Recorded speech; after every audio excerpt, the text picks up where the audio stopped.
أعوذ بالله من الشيطان الرجيم بسم الله الرحمن الرحيم السلام عليكم ورحمة الله وبركاته. الحمد لله رب العالمين والعاقبة للمتقين. الصلاة والسلام على سيدنا محمد وعلى آله وصحابه أجمعين. أما بعد، قال الله تعالى في القرآن العظيم وفي الفرقان المجيد: أعوذ بالله من الشيطان الرجيم. بسم الله الرحمن الرحيم. ما آتاكم الرسول فخذوه وما نهاكم عنه فانتهوا. صدق الله العظيم. قال نبينا محمد صلى الله عليه وسلم: ما أمرتكم به فخذوه وما نهيتكم عنه فانتهوا. صدق صادق الأمين صلى الله عليه وسلم. அல்லாஹுவின் அன்பும் அருளும் அருமைநாயகம் ரசூலுல்லாஹி ஸல்லல்லாஹு அலைஹி வஸல்லம் அவர்கள் மீதும், அவர்களின் குடும்பத்தார்கள், சத்திய தோழர்கள், நல்லோர்கள், நாதாக்கள், வலிமார்கள், குறிப்பாக ஜுமாவினுடைய கடமையை நிறைவேற்ற வேண்டும் என்பதற்காக இறை இல்லம் வருகை தந்திருக்கின்ற நம்மவர்கள் மீதும், உலகில் வாழ்கின்ற முஸ்லிமான முஃமினான அனைவர்கள் மீதும் அல்லாஹுவின் அன்பும் அருளும் என்றென்றும் உண்டாவதாக. ஆமீன். கடந்துவிட்ட நிமிடங்கள் வரையிலும் நம்முடைய வாழ்நாளில் நாம் செய்த குற்றங்களை, குறைகளை, பெரும் பாவங்களை அல்லாஹ் மன்னிப்பதோடு, இனி வாழும் காலமெல்லாம் பாவத்தின் அளவில் மீளாது நம்மை பாதுகாத்து நம்முடைய உள்ளங்களில் உண்டான எண்ணங்களை, ஆகுமான நாட்டங்களை அல்லாஹ் அங்கீகரித்துக் கொள்வானாக. ஆமீன். நாம் குழுமிருக்கக்கூடிய இந்த இறை இல்லத்திற்காக இடமளித்து இங்கு கட்டிடம் எழுப்பி இதனுடைய வளர்ச்சிக்காக வேண்டி இன்று வரையிலும் உடலாலும் பொருளாலும் ஆலோசனைகளாலும் உதவியக்கூடிய அத்துணை நபர்களையும் அல்லாஹ் அவனது நிகரில்லாத பேரருளால் அங்கீகரித்துக் கொள்வானாக. ஆமீன். நாம் வாழக்கூடிய இந்த இந்திய தேசத்திலும் உலகளாவிய அளவிலும் முஸ்லிம்கள் கண்ணியத்தோடும் சகோதரத்துவத்தோடும் சுயமரியாதையோடு வாழ்வதற்குரிய வழியை அல்லாஹ் விசாலமாக திறந்து வைப்பானாக. ஆமீன். சங்கைக்குரிய அல்லாஹ் நல்லடியார்களே, கடந்த சில தினங்களில் நாமெல்லாம் அறிந்திருக்கக்கூடிய ஒரு செய்தி, உத்தரப்பிரதேசம் சம்பால் என்ற பகுதியில் பழமை வாய்ந்த ஒரு பள்ளி வாயில், அந்த பள்ளி வாயிலின் முன் கட்டப்படுவதற்கு முன் அது கோவிலாக இருந்தது என்ற ஒரு வழக்கை தொடுத்து அந்த பள்ளியில் ஆய்வு செய்ய வேண்டும், கோவில் இருந்ததற்கான அடையாளம் எதுவும் இருக்கிறதா என்பதை ஆய்வு செய்ய வேண்டும் என்று தீர்ப்பு வெளியாகி அதிகாரிகளோடு ஆய்வுக்கு மஸ்ஜிதுக்கு வரக்கூடிய நேரத்தில் அங்கு இருக்கக்கூடிய இஸ்லாமியர்கள் அதை தடுத்து அதிகாரிகளுக்கு மத்தியில், பொதுமக்களுக்கு மத்தியில் கலவரம் ஏற்பட்டிருக்கிறது. 5 நபர்கள் சுட்டுக் கொல்லப்பட்டிருக்கிறார்கள், இஸ்லாமிய இளைஞர்கள். இந்த சூழலில் நாம் எல்லோரும் ஒவ்வொரு நேரமும் அல்லாஹ்விடத்திலே கையேந்துகின்ற பொழுது, இந்த தேசத்தில் இஸ்லாமியர்கள் கண்ணியமாக வாழ்வதற்கு இறைவானை கிருபை செய்து நாம் அல்லாஹ்விடத்திலே மறக்காமல் கேட்க வேண்டும். நம் சமுதாயத்தினுடைய வரலாறுகளும் நம் சமுதாயத்தினுடைய அடையாள சின்னங்களையும் பாதுகாப்பதற்கான முயற்சிகளை நாம் விழிப்புணர்வோடு செயல்பட வேண்டும் என்பதை ஆரம்பமாக நினைவுபடுத்திக் கொள்கிறேன். இன்றைக்கு இஸ்லாத்தினுடைய வரலாற்றில் பல்வேறு நிகழ்வுகள் நாம் பாதுகாக்கப்பட வேண்டிய செய்திகளாக இருக்கிறது. ஹதீசுகள் கண்மணி நாயகம் ஸல்லல்லாஹு அலைஹி வஸல்லம் அவர்களினுடைய பொன்மொழியை இஸ்லாமிய வரலாற்றில் ஹிஜ்ரி 80 அப்துல் அசீஸ் அவர்கள் கோர்வை செய்ய வேண்டும் என்று முனைப்பில் ஈடுபட்டார்கள் என்பதை கடந்த உரையில் நாம் அறிந்தோம். 85 அவர்கள் மரணம் அடைந்தார்கள். அவர்களை அடுத்து அவர்களுடைய மகனார் Umar ibn Abdul Azeez, Umar ரலியல்லாஹு அன்ஹு அவருடைய மகனார் ஆசிமினுடைய மகள் லைலா என்ற தாயாருக்கு பிறந்த அப்துல் அசீஸ், உமர் இப்னு அப்துல் அசீஸ் அவர்கள் ஆட்சியாளராக இருக்கின்ற பொழுது ஹதீசுகளை கோர்வை செய்ய வேண்டும், திரட்ட வேண்டும் என்று அரசாணை பிறப்பித்தார்கள் என்பதையெல்லாம் நாம் செவிமடுத்தோம். அவர்கள் ஹிஜ்ரி 101 மரணம் அடைந்தார்கள். முதல் நூற்றாண்டினுடைய பிந்திய பகுதிகளில் முஹம்மது ஸல்லல்லாஹு அலைஹி வஸல்லம் அவர்கள் மொழிந்த பொன்மொழிகளை பின்வரக்கூடிய சமுதாயத்தினர்களுக்கு எடுத்துச் செல்லும் நோக்கில் சேகரிக்கக்கூடிய, ஒன்று சேர்க்கக்கூடிய செயல்கள் ஆரம்பமாகிவிட்டது. அதைத் தொடர்ந்து ஆங்காங்கே சிலர்கள் தனித்தனி குழுவாக சேகரித்துக் கொண்டிருந்தார்கள். இந்த கால ஓட்டத்தில் ஹிஜ்ரி 194 ஆண்டு ஆசிய துருக்கிஸ்தானில் அமைந்திருக்கும் புகாரா என்ற ஊரில் முஹம்மது பின் இஸ்மாயில் ரஹ்மத்துல்லாஹி அலைஹி அவர்கள் பிறந்தார்கள். ஹதீஸ் கிரந்தங்களில் பிரதானமாக சொல்லப்படக்கூடிய 6 கிரந்தங்கள் சிஹாவு சித்தா என்று சொல்வார்கள். சஹீஹான 6 கிரந்தங்கள் பெருவாரியான அறிஞர் பெருமக்களால், வரலாற்று ஆய்வாளர்களால், ஹதீஸ் துறையை சார்ந்த மேன்மக்களால் அங்கீகரிக்கப்பட்ட சிஹாவு சித்தா என்ற கிரந்தங்களில் முதன்மையான கிரந்தமாக விளங்கக்கூடிய புகாரி கிதாப், புகாரி என்கின்ற அந்த கிரந்தம், இந்த கிரந்தத்தை எழுதியவர்கள் இமாம் முஹம்மது பின் இஸ்மாயில் என்பவர்கள். ஹிஜ்ரி 194 ஆண்டில் அவர்கள் பிறக்கிறார்கள். பிறந்த சில காலங்களில் தந்தையை அவர்கள் இழந்து விடுகிறார்கள். தாயினுடைய அரவணைப்பில் வளர்க்கப்படுகிறார்கள். குழந்தைக்கு ஏதோ ஒரு வியாதியின் காரணத்தினால் கண் பார்வை மங்கி விடுகிறது. இமாம் புகாரி ரஹ்மத்துல்லாஹி அலைஹி அவர்களுக்கு கண் பார்வை தெரியாமல் போய்விடுகிறது. ருயானர்களே, பல இடங்களில் நம்முடைய வாழ்க்கையில் சிரமங்கள் வந்து நிற்கின்ற பொழுது இதற்கு விடை தெரியாது, வழி தெரியாது நாம் தித்தி தவிக்கக்கூடிய நேரத்தில் நம்முடைய பெற்றோர்களுடைய நல்ல துஆக்கள் என்பது நமக்கு வாழ்க்கையில் அதற்குண்டான விடையை தரும். இடையூறில் இருந்து வெளிவருவதற்கான வழியை கொண்டு சேர்க்கும். தாய் தந்தையருடைய துஆ. இமாம் புகாரி ரஹ்மத்துல்லாஹி அலைஹி அவர்கள் கண் பார்வை இழந்திருந்த பொழுது அவர்களுடைய தாயார் அல்லாஹ்விடத்தில் அதிகமாக பிரார்த்தனை செய்து கொண்டே இருந்தார்கள். ஒரு நேரத்தில் அல்லாஹ் ரப்பல் ஆலமீன் சையதுனா இப்ராஹிம் அலைஹிஸ்ஸலாம் அவர்களை அந்த தாயாருடைய கனவில் வரவழைத்தார். இப்ராஹிம் அலைஹிஸ்ஸலாம் அவர்கள் கனவில் வந்து சொன்னார்கள், தங்களுடைய மகனாருக்கு கண் பார்வை கொடுக்கப்பட்டு விட்டது. காலை பொழுது விடுகின்ற பொழுது மகன் எழுகிறார், கண் பார்வையோடு எழுகிறார். தாயினுடைய துஆ.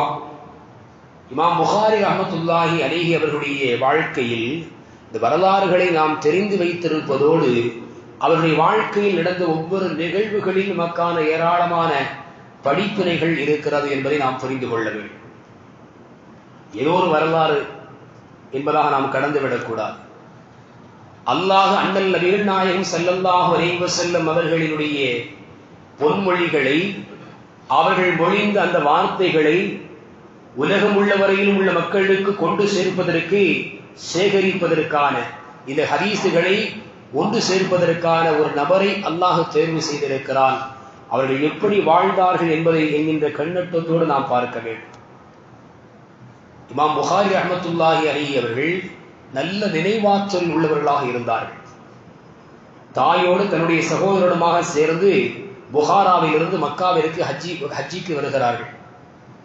ஏனென்றால் இமாம் புகாரி அவருடைய தந்தை இஸ்மாயில் அவர்கள் மக்காவிலே ஹதீஸினுடைய துறையில் அவர்கள் கற்றுக்கொண்டிருந்தார்கள், அங்கே தங்கியிருந்தார்கள். அங்கே அவர்கள் மரணித்தார்கள். இமாம் அவர்கள் தன் தாயோடு ஹஜ்ஜிக்கு வந்தவர்கள் கல்வி கற்பதற்காக வேண்டி அவர்கள் அங்கே தங்கி விடுகிறார்கள். நல்ல அதிகமான நினைவாற்றல் உள்ளவர்கள். எதை படித்தாலும், கேள்விப்பட்டாலும், பார்த்தாலும் அதை மரணம் செய்யக்கூடிய நினைவாற்றலை அல்லாஹ் அவர்களுக்கு விசாலமாக வழங்கியிருந்தார். இமாம் அவரத்தில் 16 வயதில் இமாம் வாக்கல் ஃபிக்ஹினுடைய கலையில், சட்டக்கலையில் மிக சிறப்பான நூலை எழுதிய இமாம் வாக்கி அவர்களுடைய நூல்களையும், இமாம் அப்துல்லாஹ் பின் முபாரக் ரஹ்மத்துல்லாஹி அலைஹி அவர்கள் எழுதிய நூல்களையும், ஃபிக்ஹ் சார்ந்த கலைகள் சார்ந்த நூல்கள் அனைத்தையும் அவர்கள் படித்து முடித்து விட்டார்கள் என்று சொன்னால் அது பொருத்தமானதாக இருக்காது. கரைத்து குடித்து விட்டார்கள் என்று சொல்லலாம். எந்த இடத்தில் எந்த விஷயத்தை கேட்டாலும் அதை தெளிவுபட சொல்லக்கூடிய நினைவாற்றலுடையவர்கள். இமாம் வாக்கி அவர்கள் எழுதிய நூல்களையும், அப்துல்லாஹ் பின் முபாரக் ரஹ்மத்துல்லாஹி அலைஹி அவர்கள் எழுதிய ஃபிக்ஹ் சார்ந்த நூல்களை முழுவதுமாக படித்து முடித்தார்கள். அதற்கு பின்னால் ஹதீஸுகளை கோர்வு செய்ய வேண்டும். ஹதீஸுடைய கலையில் இமாம் அவர்களுக்கு ஆர்வம் ஏற்பட்டது. அன்றைக்கு சிறு சிறு குழுக்களாக ஹதீஸுகளை கற்பதற்காக வேண்டி பயணப்படுவார்கள். அப்படி பயணப்படக்கூடிய ஒரு குழுவோடு சேர்ந்து இமாம் அவர்களும் பயணிக்கிறார்கள். சிறுபிராயம். அந்த சிறுபிராயத்தில் எல்லோரும் குறிப்புகளை எழுதிக் கொள்கிறார்கள். இமாம் புகாரி ரஹ்மத்துல்லாஹி அலைஹி அவர்கள் எந்த குறிப்பும் எடுப்பதில்லை, எந்த குறிப்பை எடுக்கிறதில்லை. தன்னோடு வந்தவர்கள் எல்லோரும் பார்க்கிறார்கள். எல்லா இடங்களிலும் அவரவர்கள் தங்களுக்கு தேவையான கருத்துக்களை, ஹதீஸுகளை யாரிடமிருந்து பெறுகிறோம், யாரின் மூலமாக அறிவிக்கப்பட்டிருக்கிறது, தனக்கும் பெருமானார் ஸல்லல்லாஹு அலைஹி வஸல்லம் அவர்களுக்கும் இடையில் உள்ளவர்கள் எத்தனை நபர்கள் இருக்கிறார்கள், அவர்கள் என்னென்ன நிலையில் உள்ளவர்கள் என்பதையெல்லாம் எழுதி வைக்கக்கூடிய இந்த சூழலில் இமாம் புகாரி ரஹ்மத்துல்லாஹி அலைஹி அவர்கள் எதையுமே எழுத்தில் பதிவைக்காமல் தன்னுடைய மனதிலே பதிய வைத்துக் கொண்டே இருக்கிறார்கள். ஒரு கட்டத்தில் குழுவில் உள்ளவர்கள் சில வார்த்தைகளை சொல்லி கேலி செய்ய ஆரம்பிக்கிறார்கள். இமாம் புகாரி அவர்கள் சிறு வயதுடையவர்கள். அவருடைய நினைவாற்றல் அபாரமானது.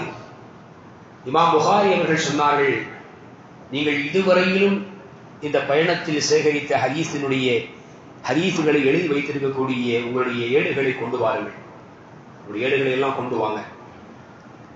எல்லோரும் கொண்டு வந்தார்கள். படியுங்கள் என்று சொன்னாங்க. படியுங்க. இமாம் புகாரி அவர்கள் எழுதாமல் அவர்கள் மனதில் பதிய வைத்திருக்கக்கூடிய சூழலில் எளிதில் வைத்திருந்தவர்களை பார்த்து நீங்கள் படியுங்கள் என்றார்கள். எழுதி வச்சிருக்கிறவங்க படிக்கிறாங்க. அப்படி படிச்சுட்டு வரும்போது அவர்கள் எழுதியதில் உண்டான தவறுகளை இமாம் புகாரி ரஹ்மத்துல்லாஹி அலைஹி அவர்கள் திருத்திக் கொடுக்கிறார்கள். அங்கு எழுதப்படல. கேட்பது எப்படியும் உள்ளத்தில் பதிய வைக்கின்ற ஆற்றலை அல்லாஹ் வழங்கியிருந்தான். அந்த நினைவாற்றல் எவ்வளவு தூரம் அபாரமாக இருந்தது என்று சொன்னால், குழுவில் உள்ள அத்தனை நபர்களும் தன்னுடைய கைகளில் எழுதி வைத்திருக்கக்கூடிய ஏட்டில் படித்தார்கள். படித்ததில் தவறு இருந்தது, இமாம் புகாரி அவர்கள் திருத்தி கொடுத்தார்கள். ஒரு கட்டத்தில் என்ன ஆனது தெரியுமா? அவர்கள் படிக்க படிக்க இருக்கக்கூடிய தவறுகளை எல்லாம் இமாம் புகாரி அவர்கள் திருத்தி கொடுத்தார்கள். அத்துணை நபர்களும் தன்னிடத்தில் தன்னுடைய எழுத்தில் பிழையான வார்த்தைகளை எல்லாம் பதிவு செய்து கொண்டார்கள் என்பதை வரலாற்று நம்மால் பார்க்க முடிகிறது. இமாம் புகாரி ரஹ்மத்துல்லாஹி அலைஹி அவர்கள் இந்த ஹதீஸினுடைய கலையை கற்பதற்காக வேண்டி பஸரா, குராசான், கூஃபா, ஹாரிசம், ஹிஜாஸ், சிரியா ஆகிய நாடுகளுக்கெல்லாம் பயணப்பட்டிருக்கிறார்கள். சுமார் அவருடைய வாழ்க்கையில் 1080 ஆசிரியர்களிடம் அவர்கள் ஹதீஸினுடைய துறையை கற்றிருக்கிறார்கள். சாதாரணமான விஷயம் அல்ல. 2 பேரு 3 பேரு அப்படிலாம் இல்லை. 1080 நபர்கள் ஹதீஸினுடைய துறையை தங்களுக்கு ஆசானாக எடுத்துக்கொண்டு கற்றார்கள்.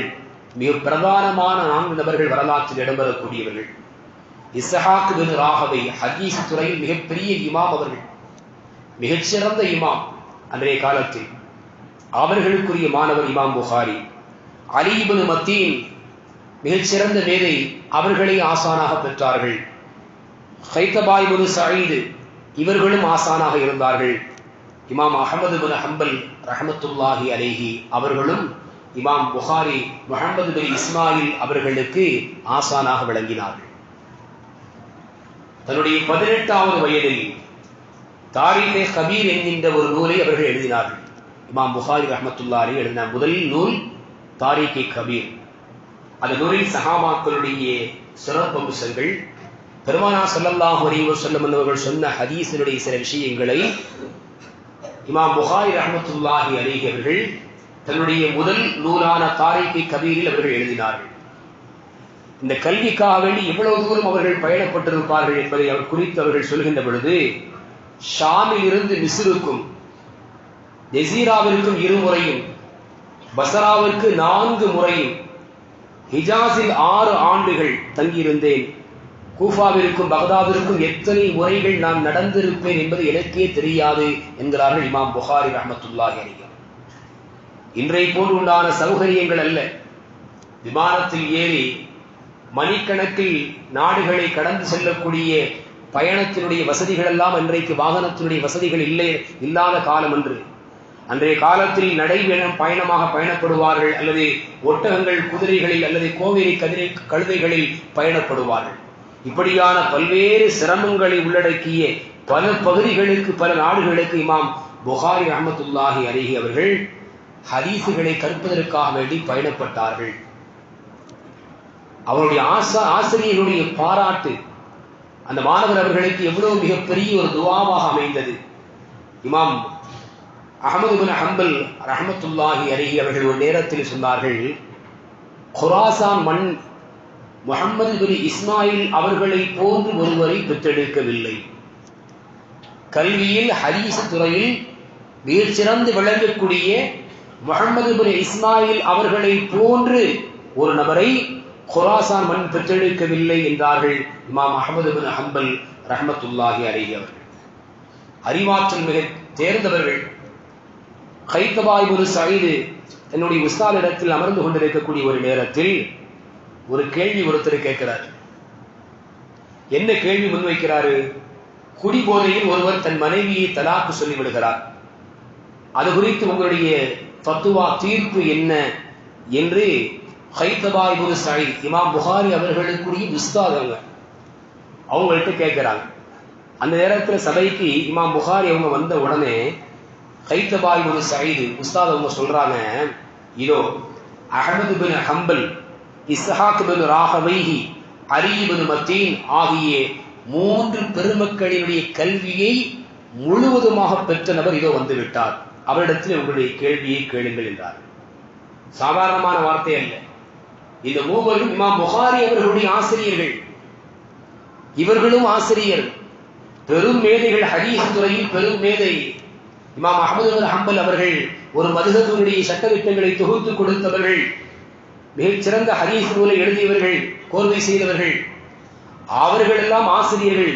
இந்த ஆசிரியர் அவர்களுடைய பெயர்களை எல்லாம் சொல்லி அவர்கள் 3 கல்வியை ஒட்டுமொத்தமாக உள்ளடங்கிய ஒருவர் இதோ முஹம்மது பின் இஸ்மாயில் வந்துவிட்டார், அவரிடத்தில் உங்களுடைய கேள்வியை நீங்கள் கேளுங்கள் என்று சொன்னார்கள். என்று சொன்னால் இமாம் புகாரி ரஹ்மத்துல்லாஹி அலைஹி அவர்களுடைய நினைவாற்றல், அவர்களுடைய கல்வியினுடைய தரம், ஹதீஸ் துறையில் அவர்கள் எவ்வளவு தூரம் தேர்ச்சியானவர்களாக விளங்கினார்கள் என்பதை நாம் புரிந்து கொள்ள வேண்டும்.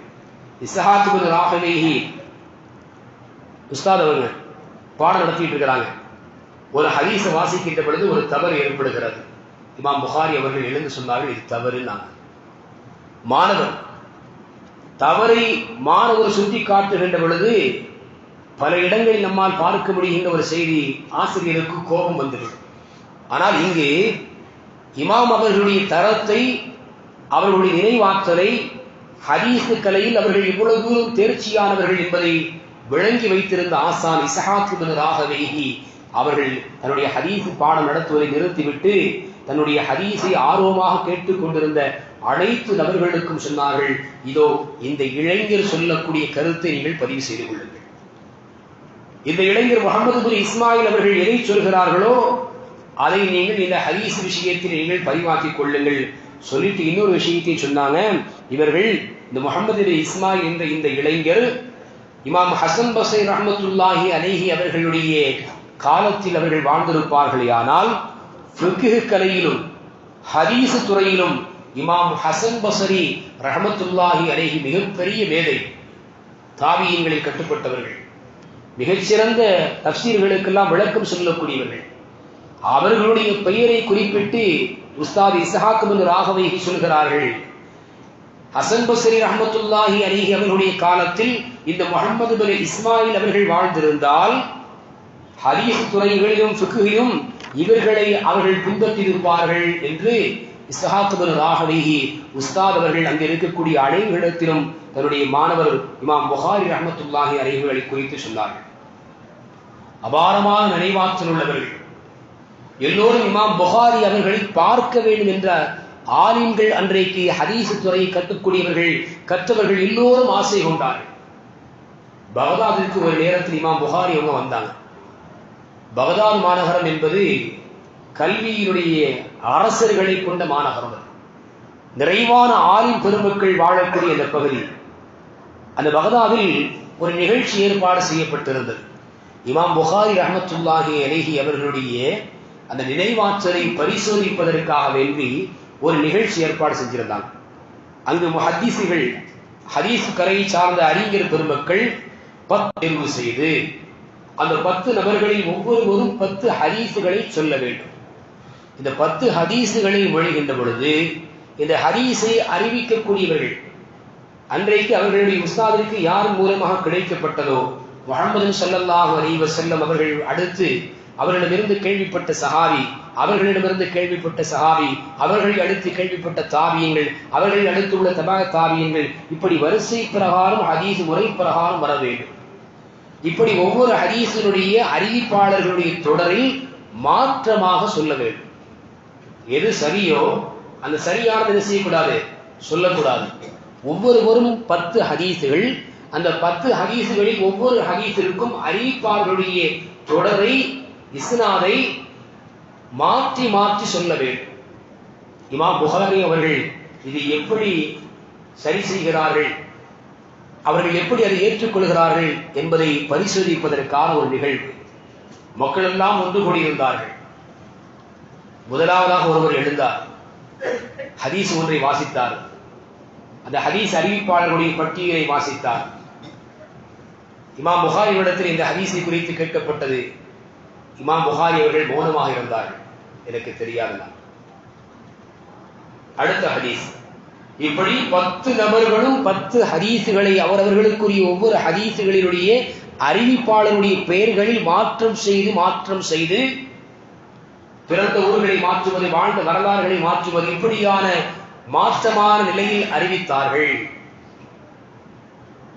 10 நபர் முடிஞ்சிருச்சு.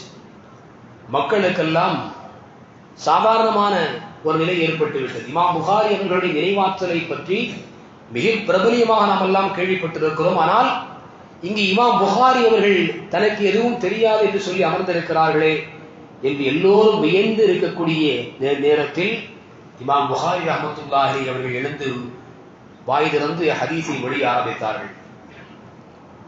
10 நபர்களில் முதலாவது நபர் எந்த ஹதீஸை முன்மொழிந்தாரோ அந்த ஹதீஸை இமாம் புகாரி அவர்கள் மொழிந்தார்கள். மொழிந்துவிட்டு அவர் எப்படி குழப்பமான சூழலில் அறிவிப்பாளர்களுடைய தொடரை அறிவித்தாரோ அப்படியே பிசகில்லாமல் அறிவித்தார்கள். இது பெரிய விஷயம். ஒரு சரியான ஒரு தகவலை மாற்றமான முறையில் ஒருவர் அறிவிக்கிறார் என்று சொன்னால் மாற்றுகிறார் என்பதை நம்மால் புரிந்து கொள்ள முடியும். ஆனால் எப்படி மாற்றி சொல்கிறாரோ அதை அப்படியே சொல்ல வேண்டும் என்று சொன்னால் அதற்கு அபாரமான நினைவாற்றல் வேண்டும். இங்கு இமாம் புகாரி ரஹ்மத்துல்லாஹி அலைஹி அவர்கள் சொன்ன ஹதீஸை அப்படியே மாற்றமாக எப்படி சொன்னாரோ அப்படியே சொன்னார்கள். சொல்லிவிட்டு சொன்னார்கள், இவர்கள் சொன்னது இப்படி, ஆனால் இதற்குரிய இஸ்னாதினுடைய வகையில் இப்படி அல்ல என்று எது சரியான தொடர்போ அறிவிப்பாளர்களோ அந்த அறிவிப்பாளர்களுடைய பட்டியலை இமாம் புகாரி ரஹ்மத்துல்லாஹி அலைஹி சரியாக சரளமாக அவர்கள் எடுத்து சொன்னார்கள். ஒரு ஹதீஸ் முடிந்தது. இரண்டாவது ஹதீஸ். இந்த இரண்டாவது ஹதீஸும் அவர் எதை மாற்றமாக சொன்னாரோ அப்படியே சொல்வது. இப்படியே 10 நபர்கள் ஏறத்தாழ 100 ஹதீசுகள் அந்த சபையில் சொல்லப்பட்டிருக்கிறது. அந்த 100 ஹதீசுகளுக்கு உண்டான அறிவிப்பாளர்களுடைய தொடரில் மாற்றம் செய்யப்பட்டிருக்கிறது. அத்துணை மாற்றமாக மொழியப்பட்ட அத்துணை விஷயங்களையும் முன்மொழிந்து இது சரியில்லாதது, இது சரியானது என்று சரியான தொடரையும் இமாம் புகாரி ரஹ்மத்துல்லாஹி அலைஹி சபையிலே சொல்லி முடித்தார்கள். மக்கள் எல்லாம் ஆச்சரியத்தினுடைய உச்சத்திற்கே போய்விட்டார்கள். எவ்வளவு அபாரமான ஒரு திறமை! அருமையானவர்களே, இப்பேற்பட்ட திறமை வாய்ந்த அறிவாற்றல் நிறைந்த ஒரு நல்ல மனிதரை அல்லாஹ் ரப்பல் ஆலமீன் ஹதீஸை தேர்வு செய்வதற்காக வேண்டி அல்லாஹ் தேர்வாக்கினார். இமாம் அவர்கள் இந்த நூலை எழுதுவதற்கு, புகாரி என்கின்ற இந்த நூலை எழுதுவதற்கு ஹதீஸுகளை கோர்வை செய்து தருவதற்கு 2 காரணங்களை குறிப்பிடுவார்கள். ஒன்று, அவருடைய உஸ்தாத் இப்ராஹிம் இஸ்ஹாக் இப்னு ராகவைஹி ரஹ்மத்துல்லாஹி அலைஹி அவருடைய சபையில் இமாம் அவர்கள் அமர்ந்திருக்கின்ற பொழுது அவங்க சொன்னாங்க, ஹதீஸுகள் சஹீஹான ஹதீஸுகள் மட்டும் சுருக்கப்பட்டதாக ஒரு நூல் சேகரிக்கப்பட வேண்டும் அப்படின்னு பொதுவாக சபையில வச்சு என்ன செய்யறாங்க, உஸ்தாத் அவங்க சொல்றாங்க. இமாம் புகாரி அவர்கள் இதை தனக்கான உத்தரவாக அவர்கள் எடுத்துக்கொண்டு ஹதீஸுகளை கோர்வு செய்வதற்காக ஆர்வம் கொண்டார்கள். அது மட்டுமல்ல, இன்னொரு விஷயம் இருக்கிறது. இமாம் புகாரி ரஹ்மத்துல்லாஹி அலைஹி அவர்கள் ஒரு கனவு கண்டார்கள். அதில் முஹம்மது ஸல்லல்லாஹு அலைஹி வஸல்லம் அவர்கள் அமர்ந்திருக்க, அவர்களுக்கு முன்னால் தன் கரத்தில் விசிறியை ஒன்றை வைத்து அவர்களுடைய மேனிகளில் ஈக்கள் ஏதேனும் அமர்ந்து விடாமல் பாதுகாக்கக்கூடிய நிலையில் விசிறி கொண்டிருக்கக்கூடிய ஒரு காட்சியை கனவாக கண்டார்கள். இந்த கனவிற்கான விளக்கத்தை இமாம் புகாரி ரஹ்மத்துல்லாஹி அலைஹி அவர்கள் அறிஞர் பெருமக்களிடத்திலே கேட்ட பொழுது, பெருமானாருடைய பொன்மொழிகளில் பொய் கலந்திருக்கிறது, அதை நீங்கள் சுத்தப்படுத்துவதற்காக வேண்டி அதற்குரிய விளக்கமாகத்தான் இந்த கனவு அமைந்திருக்கிறது என்று அறிஞர் பெருமக்கள் கனவுக்கு விளக்கம் சொல்லக்கூடியவர்கள் சொன்ன நேரத்தில் அதிலிருந்து இமாம் அவர்களுக்கு ஹதீஸுகளை, சஹீஹான ஹதீஸுகளை கோர்வை செய்வதில் ஆர்வம் அவர்களுக்கு அதிகமாகிவிட்டது. எந்தெந்த தொலைதூரத்தில் இருந்தாலும் ஹதீஸுகள் இருக்கிறது என்ற தகவல் கிடைத்தால் அங்கு பயணத்தை அவர்கள் பெரிதுபடுத்தாமல் சிரமத்தை மேற்கொண்டு அவர்கள் பயணப்பட்டாகிலும் ஹதீஸுகளை சேகரித்துக் கொண்டிருந்தார்கள். 16 ஆண்டுகள் புகாரிங்கிற இந்த கிதாப் இருக்கு இல்லையா, இந்த நூல் ஹதீஸ் நூல், 16 ஆண்டுகள் இமாம் புகாரி ரஹ்மத்துல்லாஹி அலைஹி அவர்கள் ஹதீஸுகளை சேகரித்து எழுதினாங்க. புகாரி இமாம் ரஹ்மத்துல்லாஹி அலைஹி இடத்திலே பல்லாயிரக்கணக்கான ஹதீஸ், லட்சக்கணக்கான ஹதீஸ்கள் இருந்தது. ஹதீஸ்கள் என்று சொன்னால் ஒரு ஹதீஸ் அரபியில் மட்டும் சொல்வதாக என்று நான் நினைத்துக் கொள்ளக்கூடாது. கைருக்கும் மன் தஅல்லமல் குர்ஆன வ அல்லமா, இது ஒரு ஹதீஸ். இந்த ஹதீஸை யார் அறிவித்தார்கள், அவர்களுக்கு அறிவித்தது யார் என்று பெருமானார் ஸல்லல்லாஹு அலைஹி வஸல்லம் அவர்கள் வரையில் உண்டான அறிவிப்பாளர்களுடைய தொடர் வரிசை நினைவில் இருக்க வேண்டும். அந்த தொடர் வரிசையினுடைய பெயர்கள் மட்டுமல்ல, அவர்களுடைய வாழ்வாதாரத்தை குறித்து உண்டான தகுதி தரம் என்ன, அவர்கள் உண்மையில் எப்படி, இறை நம்பிக்கையில் எப்படி இருந்தார்கள், அவர்களுடைய வாழ்க்கையில் ஏதேனும் ஒரு கட்டத்தில் பொய் சொல்லியிருக்கிறார்களா என்பதையெல்லாம் முழுவதுமாக தெரிந்த வரலாறை உள்ளடக்கியதாக இருக்கணும். ஒரு ஹதீஸ் ஒருவர் அறிவிக்கிறாரு, அறிவிப்பாளர்கள் ஒருவர் வரக்கூடிய ஒருவருடைய பெயர், அவர் யார், எப்படிப்பட்டவர், என்ன தரத்தில் உள்ளவர், அவருடைய வாழ்க்கையில் ஏதேனும் பொய் சொல்லியிருக்கிறாரா, இவைகளையெல்லாம் முழுவதுமாக தெரிந்து வைத்திருக்கக்கூடிய ஹதீஸ் துறையில் இமாம் புகாரி அவர்கள் லட்சக்கணக்கான ஹதீஸ்களை மரணமாக வைத்திருந்தார்கள். அதில் தொழுகை சம்பந்தமான 10,000 ஹதீஸ்களை இமாம் புகாரி ரஹ்மத்துல்லாஹி அவர்கள் திரட்டி வைத்திருந்தார்கள். அன்பளிப்பு, ஹிபத்து, அன்பளிப்பு செய்யக்கூடிய சம்பந்தமான ஹதீஸ்கள் 500க்கும் மேற்பட்ட ஹதீஸ்கள் இமாம் அவர்கள் வைத்திருந்தார்கள். லட்சக்கணக்கான ஹதீஸ்கள் தனக்கு தெரிந்திருந்தாலும் கூட அவர்களில் 10,000 ஹதீஸ்களில் அதிலும் சுருக்கி 7,275 ஹதீஸ்களை மட்டும் பிரித்தெடுத்து இமாம் அவர்கள் புகாரி என்கின்ற அந்த நூலை அவர்கள் கோர்வை செய்தார்கள். அந்த ஹதீஸ்களை தொகுத்தார்கள். இதில் சில ஹதீஸ்கள் ஒரு பாடத்தில் மட்டுமல்ல, சில பல பாடங்களில் வரக்கூடிய ஹதீஸ்களும் இடம்பெறும். இந்த அமைப்பில் நாம் பார்ப்போமையானால் 4,000 ஹதீஸ்கள் கோர்வை செய்து இமாம் புகாரி ரஹ்மத்துல்லாஹி அலைஹி அவர்கள் இந்த ஹதீஸினுடைய நூலை அவர்கள் எழுதினார்கள். இந்த நூலில் 97 சிறு நூல்களாக ஆயிரக்கணக்கான அத்தியாயங்களாகவும் இமாம்கள் பிரித்து எழுதினார்கள். ஹதீஸ்களை எழுதுகின்ற பொழுது இரவு நேரங்கள் எல்லாம் சிறிய விளக்கை வைத்துக் கொண்டு அவர்கள் ஹதீஸ்களை சரிபார்த்துக் கொண்டிருப்பார்கள். நினைவாற்றல் அதிகமுடையவர்கள், ஆனாலும் ஹதீஸ்களை அவர்கள் சரிபார்ப்பார்கள். எந்த இடத்தில் அவர்கள் சரிபார்த்தார்கள்? இந்த ஹதீஸை முழுவதுமாக 16 ஆண்டுகள் எழுதிய பின்னால் இந்த நூலை 3 முறை முஹம்மது ஸல்லல்லாஹு அலைஹி வஸல்லம் அவர்கள் துயில் கொள்ளக்கூடிய அந்த புனிதமான ரவுதாவிற்கும் பெருமானாருடைய மிம்பருக்கும் இடைப்பட்ட அந்த இடத்தில் இருந்து கொண்டு 3 முறை இந்த ஹதீஸினுடைய நூலை இமாம் புகாரி ரஹ்மத்துல்லாஹி அலைஹி அவர்கள் முழுவதுமாக அவர்கள் சரி செய்திருக்கிறார்கள். தன்னுடைய ஆசிரியர்களிடத்திலெல்லாம் கொண்டு கொடுத்து அதை சரிபார்க்கும்படி சொல்லியிருக்கிறார்கள். இமாம் புகாரி ரஹ்மத்துல்லாஹி அலைஹி அவர்கள் எழுதிய இந்த ஹதீஸ் புகாரி என்கின்ற இந்த கிரந்தத்திற்கு 53க்கும் மேற்பட்ட விளக்கம் நூல்கள் வெளியாக இருக்கிறது. இந்த ஹதீஸினுடைய கிரந்தத்திற்கு விளக்கமாக 53 நூல்களுக்கு மேலாக வெளியாக இருக்கிறது. இமாம் புகாரி அவர்கள் குணத்திலும் அல்லாஹ் சிறந்தவர்களாக அல்லாஹ் அவர்களை வைத்திருந்தார். ஹதீஸ்களை தேர்வு செய்யக்கூடிய ஒரு நிகழ்ச்சியை நாம் நினைவில் கொள்ளணும். ஒரு ஊருக்கு போறாங்க, ஒரு பெரியவரிடத்துல ஹதீஸ் இருக்குது அப்படின்னு போனா அந்த பெரியவர் தூரத்திலிருந்து பார்க்கறாங்க, எப்படி அந்த ஆள் அப்படின்னு. தன்னுடைய ஒட்டகையை ஒரு பையை வைத்து தன் பக்கம் அழைக்கிறார். ஒட்டகை ஏதோ ஒரு இறை இருக்கிறது என்பதாக எண்ணிக்கொண்டு அருகே வருகிறது. அந்த ஒட்டகையை தொழுவத்தில் கட்டி விடுகிறார். பையில் ஒன்றுமே இல்லை. இமாம் புகாரி அவர்கள் இதை பார்த்து விட்டு திரும்பி விட்டார்கள். காரணம் என்ன? ஒரு சாதாரணமான பிராணியை ஏமாற்றக்கூடிய இந்த நபர் இவர் தரக்கூடிய ஹதீஸ் என்பது சஹீஹாக இருக்காது என்பதாக இமாம் அவர்கள் நினைத்தார்கள் என்பதை வரலாற்றில் எழுதுகிறார்கள்.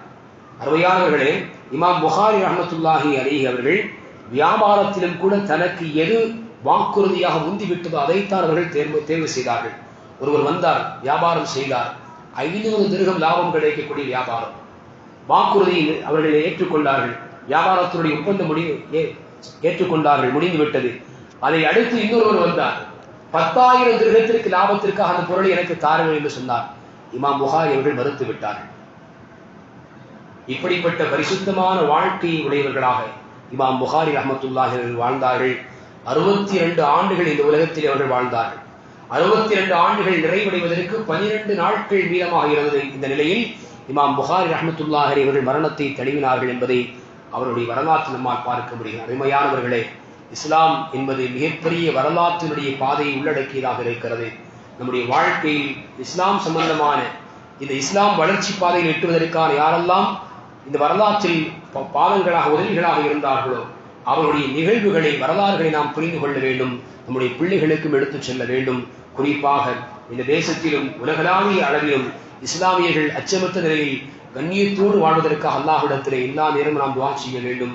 அல்லாஹ் ரப்பல் ஆலமீன் நம்மையும் நம்மை சார்ந்தவர்களையும் இந்த உலகளாவிய அளவில் வாழக்கூடிய முஸ்லிம்களையும் கண்ணியத்தோடும் சகோதரத்துவத்தோடும் வாழ்வதற்குரிய உயர்ந்த நசீபை வல்ல ரஹ்மான் அவர்களுக்கும் நமக்கும் நம்முடைய சந்ததிகளுக்கும் வழங்குவானாக.